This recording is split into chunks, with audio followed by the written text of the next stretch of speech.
araw sa inyong lahat, magandang tanghali, magandang umaga, magandang hapon, magandang gabi, magandang araw sa inyong lahat. Saan man kayo naroon, muli na naman tayo mag-update sa ating pagbablog at sapagkat wala tayong masyado ngayong content kasi busy. At ang buhay vlogger ay hindi basta-basta, kailangan talagang araw-araw dapat tayo may vlog at may i-upload sa ating dapat i-upload. At ito nga ang ating i-upload ngayon at ating vlog ngayon. At tayo ay muna ay mag-video dito sa aming lugar sa Cavite, sapagkat ipapakita ko sa inyo ang lugar na ito at napakaganda. Sapagkat tayo ay vlogger ay kailangan magsipag tayo para tayo ay kumita sa ating pagbablog, sapagkat ngayon ay wala pa tayo masyadong kita, sapagkat kukunti lang ating mga viewers at subscriber, sapagkat wala pa, bago pa tayo, kaya hindi natin malaman kung kailan tayo muli makakasahod sa ating pagbablog, sapagkat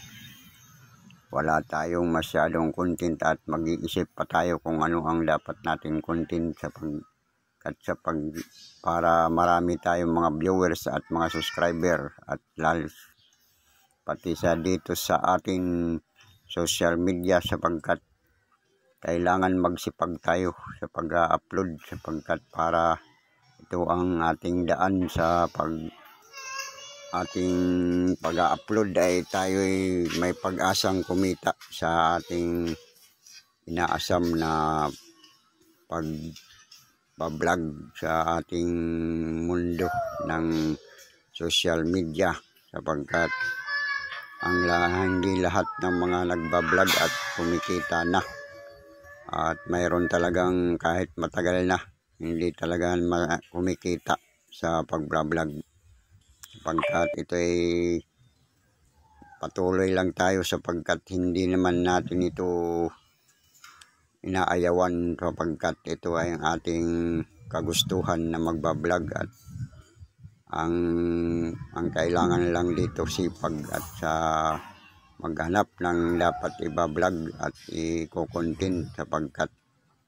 para tayo sumahod na, sapagkat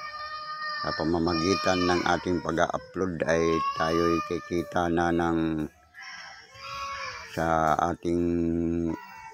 pag-vlog. Ayan,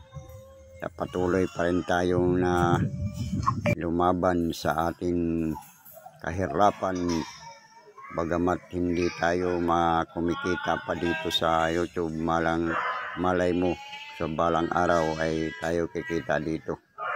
sa ating pag-upload at pag-content sa ating channel. Ayan, ang